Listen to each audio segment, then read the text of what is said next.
Good morning and welcome to Tuesday morning, the 2nd of March today. We started a new book yesterday. We started with The Imitation of Christ by Thomas A. Kempis. Been around forever, been translated into a whole bunch of different languages.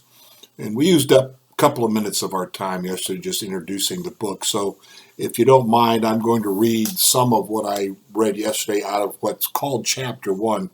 Chapters in this book are like 2 pages long, and they're spaced out pretty good. So this was on the imitation or following of Christ and contempt of all the vanities of the world. We need to catch both sides of that coin in one sitting this morning. He who follows me, says the Lord, will not walk in darkness, but will have the light of life. John 8:12.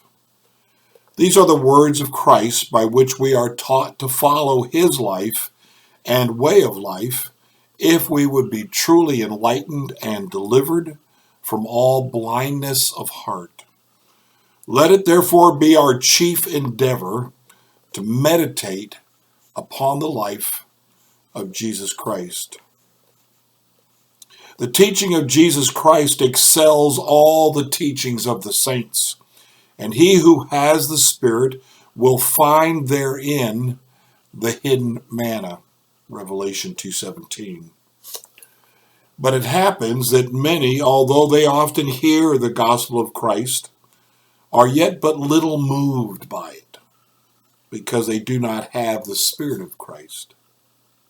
Whoever then would fully and wholeheartedly understand the words of Christ must endeavor to conform his or her life entirely to the life of Christ. What will you gain if you dispute learnedly on the doctrine of the Trinity, if you lack humility and are thereby displeasing to the Trinity? Surely great words do not make a man holy and righteous, but a virtuous life makes him dear to God. Acts 10:35. I would rather feel contrition than know its definition. Love that line. I would rather feel contrition than know its definition. If you knew the whole Bible by heart and the sayings of all the philosophers, what would this profit you without the love and grace of God? Vanity of vanities, all is vanity except to love God and serve him alone. Ecclesiastes 1:2, Deuteronomy 6:13. This is the highest wisdom, to despise the world and to seek the kingdom of heaven. Matthew 6:33. Those things we read yesterday. Now the flip side. That is the following of Christ, and now the contempt of all the vanities of the world. It is therefore vanity to seek after the perishing riches and to trust in them. Matthew 6:19-20.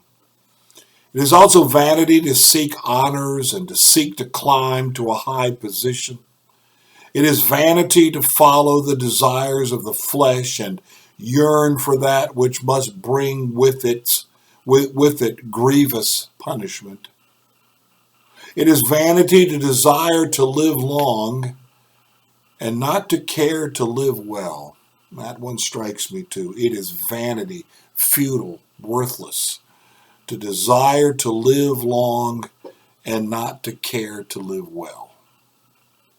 It is vanity to be concerned only with this present life and to make no provision for that which is to come. It is vanity to love that which so speedily perishes and decays, and not to hasten on to where everlasting joy awaits you. I would say look at Luke 9. 23 to 26 or so. That's going to be Sunday's sermon. Call often to mind that proverb, The eye is not satisfied with seeing, nor the ear with hearing. Ecclesiastes 1:8. Endeavor then to withdraw your heart from the love of visible things and to turn yourself to that which is invisible. 2 Corinthians 4:18. For they who follow their own sensual lusts defile their consciences and lose the grace of God. Hebrews 12:15 and 2 Peter 2:10. The things that are written here are just written in points with maybe some explanation or some additions to them.